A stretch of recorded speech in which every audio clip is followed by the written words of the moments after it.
Jimothy Kimmel is returning to air, Disney announces. Let's take a look. On the air tomorrow, ABC says in a statement that we made the decision last week to suspend production to avoid further inflaming a tense situation at an emotional moment.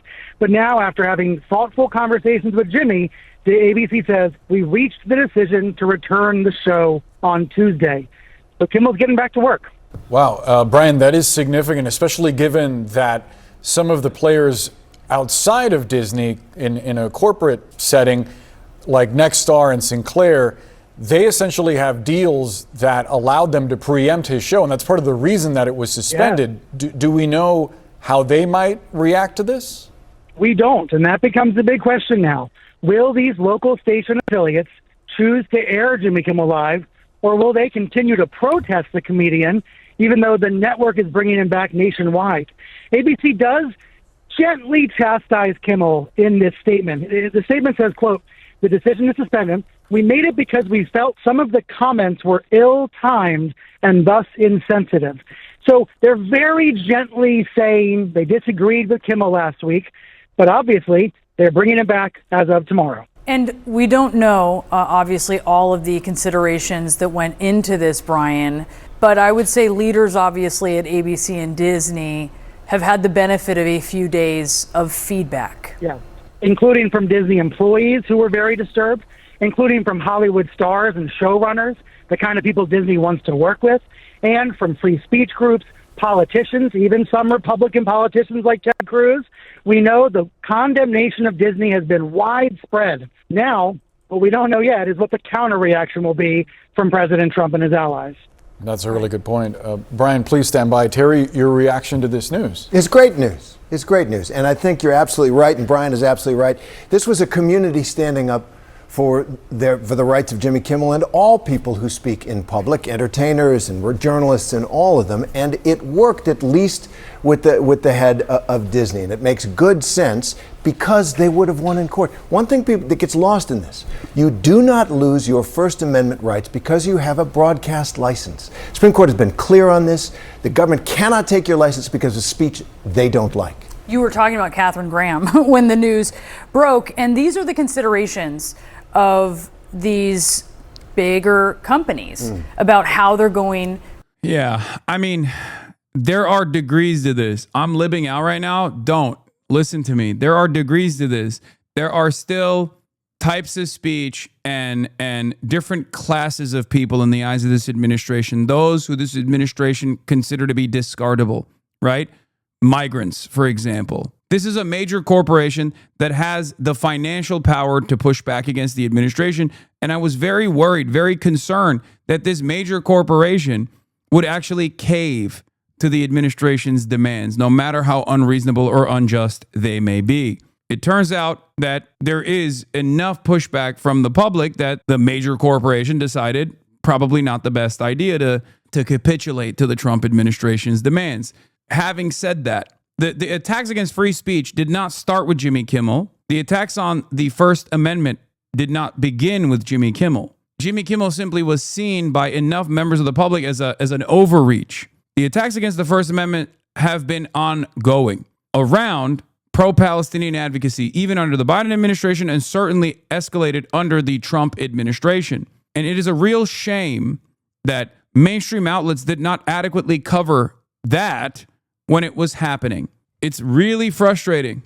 So remember, the fight continues. So it is upon all of us to tie back this attack on the First Amendment, this clear-cut attack on the First Amendment, back to the clear-cut attack that is ongoing against pro-Palestinian advocacy.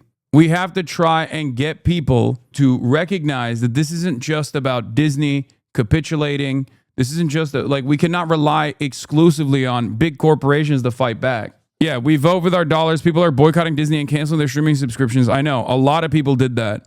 Google searches for cancel Disney Plus and cancel Hulu have spiked in the day since the network suspension. Some people were stating that they lost almost $5 billion in revenue in a very short period of time. I'm not so certain that this was a part of the pressure, but I mean, I'm sure it helped. Or stock price, not revenue. Sorry. Yeah, their stock price fell. They lost $5 billion in market cap.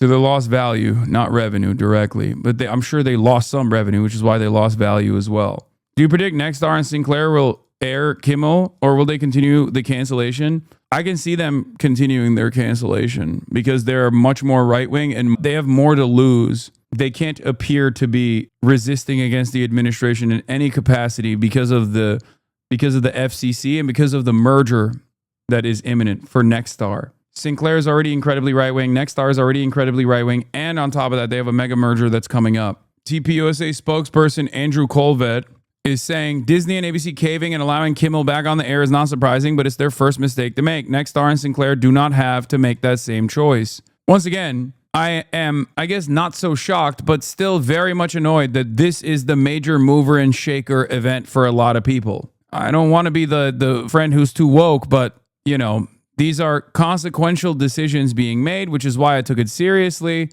at the time.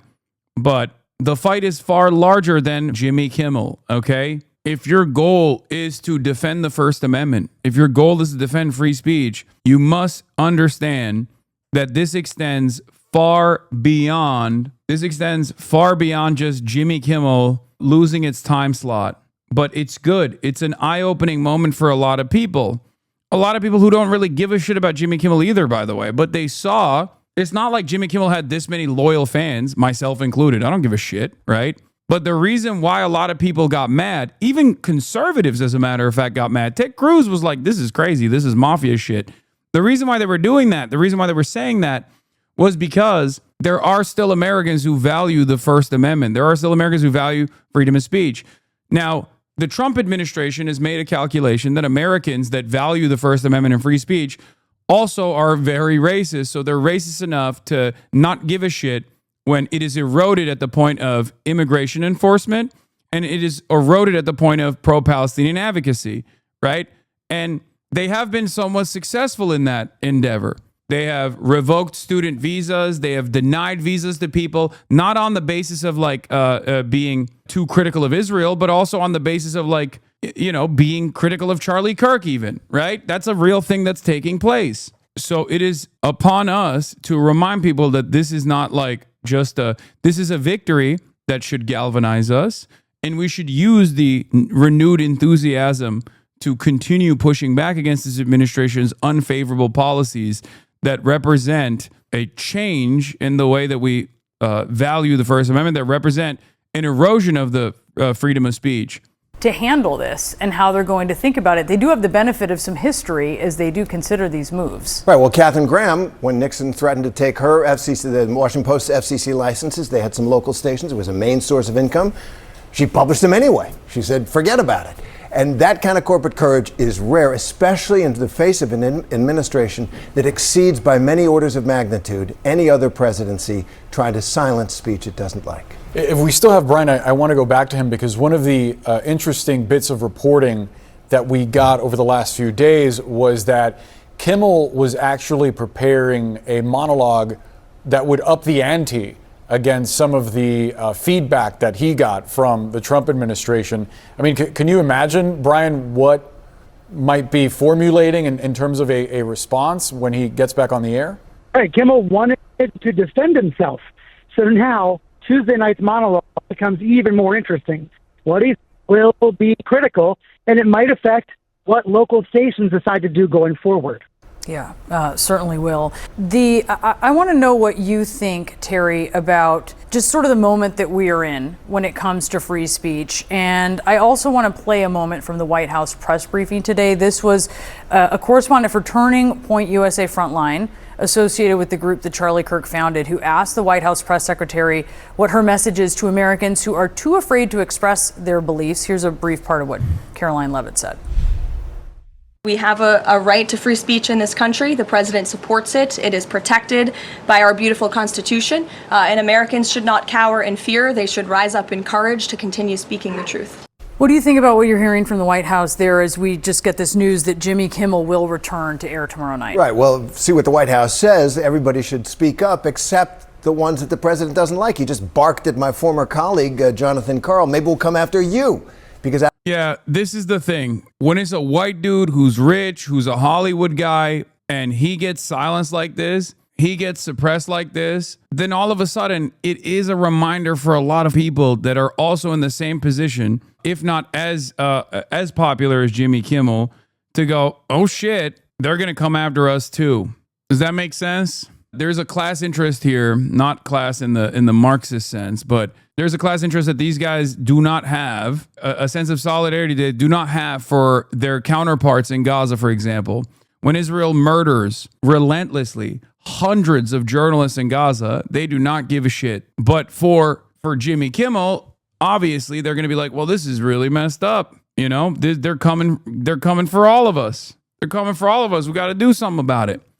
And this shows once again, the mainstream press does have a lot of motion still in getting this kind of information and creating an environment of panic, necessary panic in the eyes of many Americans. This is why I'm so frustrated with the media coverage surrounding all things related to Israel. I don't like the content of your news coverage. All of this is bedrock First Amendment rights that we all have. And I think they've overreached here. Most Americans, even many who support President Trump, did not like the kind of gangster talk that the head of the FCC said, you can do this the easy way, you can do it the hard way. And they understand how precious this right is, even for people that they disagree strongly with. There's good common sense about our First Amendment rights, and I think Trump is running up against that. Yeah, Senator Ted Cruz said it was out of Goodfellas, to your point there. Terry, thank you so much for being with us. Really appreciate it. And this is the breaking news just in from Disney.